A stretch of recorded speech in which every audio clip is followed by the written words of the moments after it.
کہتے ہیں ایک بادشاہ تھا، وہ کسی پہ خوش ہو گیا تو اس نے اس کو کہا کہ تم میرے محل میں داخل ہو جاؤ اور شام تک جو میرے محل سے تم اکٹھا کر سکتے ہو تم اس کو جو ہے وہ اپنے لیے لے کے جا سکتے ہو۔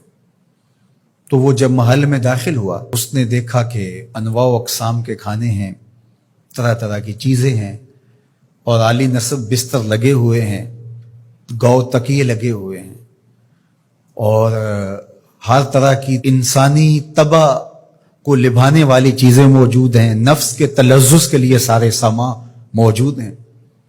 تو وہ گیا اور اس نے انواع اقسام کے کھانے کھائے اور کھانے کھا کے اور مختلف وہاں انواع اقسام کے مشروبات پیے اور ایک گاؤ تکیے سے ٹیک لگا کے ان نظاروں کو دیکھنے لگا۔ ایسی مستی چڑھی کہ آنکھ لگ گئی۔ اچانک اس کو دربان نے اٹھایا اور کہا کہ تیرے جانے کا وقت ہو گیا ہے۔ اب جب وہ واپس نکل رہا تھا تو حسرت سے روتے ہوئے جا رہا تھا کہ میں نے عیش و عشرت میں یہ وقت گزار دیا، کچھ نیند میں گزار دیا، اور جب وہ گزر رہا تھا تو قیمتی ہیرے، لال موتی، پکھراج کیا راستے میں بکھرے پڑے تھے۔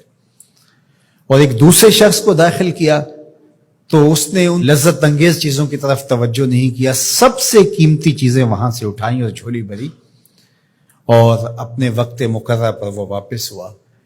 تو اس دنیا کے محل میں ہم داخل ہوئے ہیں، ایک دروازے سے دوسرے دروازے سے نکلنا ہے۔ یہاں تلذذ کے سامان بھی ہے اور یہاں قیمتی چیزیں بھی ہے جو یہاں سے لے جا کے ہمارے لیے قیمتی ہوں گی۔ اور اس نے سمجھا کہ بس ایک دن میں یہاں جو کھانا ہے کھا لو، زہرۃ الحیات الدنیا سے کہتے ہیں۔ اور دوسرے نے کہا کہ یہاں تو بھوک کاٹ کے جیسے بھی تو میں جہاں جا رہا ہوں یہاں سے جتنی قیمتی چیزیں اٹھائی جا سکیں اس کو اٹھا کے وہاں کے لیے لے جاؤں۔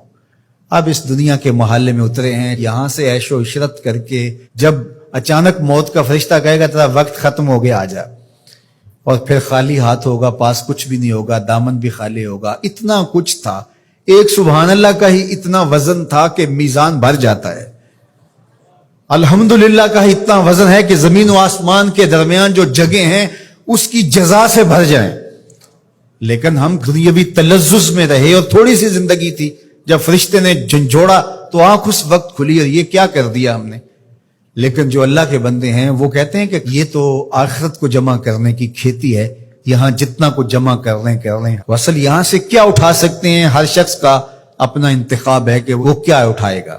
اپنے لیے وہ ابدی چیزیں اٹھائے گا جو ان کے لیے ختم نہیں ہوں گی، یا وہی کھا کے وہی چھوڑ کر کے اور اچانک مستی میں چلا جائے گا اور پھر فرشتہ اس کو جھنجھوڑ کے کہے گا اٹھ تیرا وقت پورا ہو گیا ہے۔ اللہ اکبر۔ فرمایا ہر شخص جب صبح کرتا ہے تو اپنی سانسوں کے ذریعے سے کچھ خریدتا ہے۔ اب اس کی مرضی ہے، چاہے آزادی خرید لے، چاہے گرفتاری خرید لے، چاہے خیر حاصل کر لے اور چاہے شر حاصل کر لے۔ وہ آخرت کا کیا سودا خریدتا ہے یا دنیا کا سودا خریدتا ہے، اس کے بعد جب آنکھ کھلتی ہے تو پھر سمجھ آتی ہے کہ میں کیا خرید سکا۔